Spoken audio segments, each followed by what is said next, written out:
చావుని చూసి పక్కన వాళ్ళు భయపడుతున్నారు. కరోనాకి మేము కరోనాలం అయిపోయినాం. కరోనాకి మేము కరోనాలం. నేను ఒకటే చెప్పిన, నేనెవరినన్నా ముట్టుకుంటే కరోనా చచ్చిపోతుంది, కరోనా నాకు రాదు. బికాస్ దేవుని యొక్క గొప్పతనం అలాంటిది. భయపడం. మధ్యాహ్నం మందు పాడు చెయ్యి రోగానికి కానీ, చీకట్లో సంచరించే తెగుళ్ళకు కానీ ఏ అపాయం మన దగ్గరికి రాదు. మన పక్క 1000 మంది పడిపోతున్నారా, చచ్చిపోతున్నారు, ప్యాక్ చేసి తీసుకుపోతున్నారు. 1000 మంది కూలినా, 10,000 మంది కూలినా అపాయం మన ఎందుకు రాకుండే ఉండే గొప్పతనం. కాపాడబడతాం, నిత్య జీవంలోకి నడిపింపబడతాం. మనం ఇట్టనే బతుకుతాం, మన కళ్ళ ముందు అందరు రాలిపోతుంటారు, మనం ఇట్లా చూస్తూ ఉంటాం. వావ్, అది నిత్య జీవం. మరణం అనేది మన దగ్గరికి రాదు. పాపం కొట్టివేయబట్టం ఎంత గొప్ప విషయం అండి. క్షమాపణ దొరకటం ఎంత గొప్ప విషయం. జీవం పొందుకోవటం ఎంత గొప్ప విషయం. అంత గొప్పతనాన్ని దేవుడు మనకిస్తాడు. జనులందరిలో ఖ్యాతి కలిగిన ఖ్యాతిని గాడ్ మనకిస్తాడు. This is the 4th one. And 5th one ఏంటి? 5వది ఏంటి? శాశ్వత కాల సింహాసనం. మౌలు కాదు, అవునా కదా? పక్కన కూర్చునే అధికారం. యేసుప్రభు పక్కన కూర్చో, అబ్బా నాకు అసలు ఆ ఊహనే ఎంత అందంగా ఉందో. యేసుప్రభు లాగా మనం ఏమన్నా చిన్న పనులు చేసినామా ఆయన పక్కన కూర్చోవటానికి? ఎప్పుడన్నా బాగలేని వాళ్ళని ముట్టుకుంటే మంచిగా అయిందా? దయ్యాలు నెలగొట్టినావా? నిజం చెప్పండి. లేదు గుడ్డోడు రాగానే ఇట్లా పెట్టగానే టాటడా నన్ను కళ్ళు తెరిచిందా? ఆడు గుడ్డోడు మీద కళ్ళు పెట్టి మనం ఏసునామంలో పోపు అంటే ఆడు కింద పడ్డాడు, తలకాయ పలగాల్సిందే కానీ ఇంకేం లేదు. ఇవాళ రేపు పెద్ద ఫ్యాషన్ అయిపోయింది. నెట్టు పడేస్తున్నారు. ఈ అబ్బాయి ఇదేం గుడ్డితనమో అర్థం కావట్లేదు. ఆడెవడో ఒకటి తలకాయ పలికి సత్తడేమో నన్ను భయం ఉంది నాకు.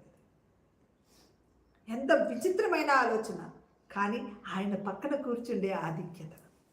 తండ్రి అయిన దేవుడు ఎన్ని సూచక్రియలు, ఎన్ని అద్భుత కార్యాలు, ఎంత శాశ్వతం, ఎంత కృప, ఎంత ఆనందం, ఎంత మహిమ. ఆహాహాహా, ఆయన పక్కన కూర్చునే అధికారం ఎంత గొప్పది. ఇప్పుడు మిమ్మల్ని ఎవరైనా సీఎం పిలిచి ఏయ్ రండి నా పక్కన కూర్చోండి అంటే మా వాళ్ళు ఖుషి అయిపోతుంటాం. వాళ్ళగా ఉండదు, రేవంత్ రెడ్డి మా చుట్టమే అని చెప్పుకుంటాం, అవునా కాదా? ఎంత ఘనతగా ఉంటుంది కదా. మరి ఆయన పక్కన కూర్చోవటం ఎంత ఘనత. ఇది క్రిస్టమస్లో మనం నేర్చుకోవాల్సిన 5 లక్షణాలు. రైట్? సో ఇది మనం సిద్ధపడితే హ్యాపీ క్రిస్మస్, మేరీ క్రిస్మస్. నిజంగా యేసుప్రభుని ఈసారి కందామప్ప, ప్లీజ్ పేరు పెట్టుకుందాం మనం కూడా కదా. క్రీస్తును పూలిన జనమా అని పేరు పెట్టుకుందాం. కాబట్టి ఈ 5 విషయాలు దేవుని సన్నిధిలో మీరు జ్ఞాపకం పెట్టుకోండి.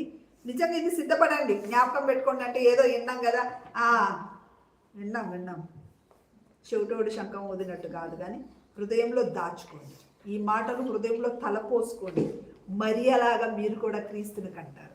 ఏమైనా హల్లెలూయా. ఒక రక్షకుడి కంటారు, ఆ రక్షకుడు బయటకు వచ్చి నిన్ను రక్షిస్తాడు. ఏమైనా హల్లెలూయా. Thank you Jesus. దేవుడి ఈ వాక్యాన్ని దీవించి ఆశీర్వదించును గాక. చలో ప్రార్థన చేసుకుందాం, అడుగుదాం దేవుని. ఈరోజు మనం ప్రభా ప్లీజ్ నా హృదయంలోకి రావా తండ్రి, నేను కనాలనుకుంటున్నాను ప్రభా. అమ్మలా తండ్రి నా హృదయంలోకి రా ప్రభా అని చెప్పేసి మనం ఆహ్వానిద్దాం. పాపం యేసు ప్రభు కూర్చొని తలుపు కొడతా ఉంటాడు, నేను వస్తా ప్లీజ్ నీ హృదయంలోకి ఆహ్వానిద్దాం. Thank you Lord almighty. తండ్రి మీకు వందనాలు చెల్లిస్తున్నాను ప్రభా. సర్వోన్నతుడ మహాగణుడమైన పరిశుద్ధుడా నీకే స్తోత్రాలు చెల్లిస్తున్నాం ప్రభా. అద్వితీయుడా, ఆశ్చర్యకరుడా అయ్యా, నాతో మాతో ఈ మాటలు మాట్లాడినందుకు వందనాలు అయ్యా. ఈ 5 విషయాలు తండ్రి నాయన మా జీవితంలో ప్రభా మేము ఇవి నెరవేర్చుకునే శక్తిని దయచేయండి. ఈరోజు ఈ 5 మాటల ద్వారా, ఈ 5 వాక్యాల ద్వారా, ఈ 5 రొట్టెల ద్వారా మేమందరము బ్లెస్ అయ్యాం ప్రభా. మేమందరము తిని తృప్తి పొంది ఇంకా గంపలుగా మిగిల్చుకొని అనేకులకు పంచే శక్తి మాకు దయచేయి తండ్రి. Please Jesus, please lord almighty అయ్యా, నీ కృప మాకు యేసునామములో నింపబడదు కాక. మా జీవితంలో నీ దయను పొందుకున్న బిడ్డల వలె, నీవు నిత్యము మాకు తోడుగా ఉంటున్న బిడ్డల వలె అయ్యా, నీ కృపను పొందుకుంటున్న బిడ్డల వలె, నీ గొప్పతనాన్ని పొందుకుంటున్న బిడ్డల వలె అయ్యా నా తండ్రి, నీ శాశ్వతమైన సింహాసనం మీద కూర్చుండే ఆధిక్యతను పొందుకునే బిడ్డల వలె నీ హస్తము చాపి మమ్మల్ని ఆశీర్వదించండి. ఈ క్రిస్మస్ మామూలుగా ఉండకూడదు ప్రభా. అంత్య దినాలలో ఉన్నాం, ఇది స్పెషల్ క్రిస్మస్ అవ్వాలి ప్రభా. అయ్యా, చుక్క ఎవరి దగ్గరకైతే వస్తుందో వాళ్ళే కదా రక్షింపబడతారు తండ్రి. ఈ యొక్క చుక్క మా దగ్గరకు వచ్చింది ఇప్పుడు. ఎవరైతే దేవుని వైపు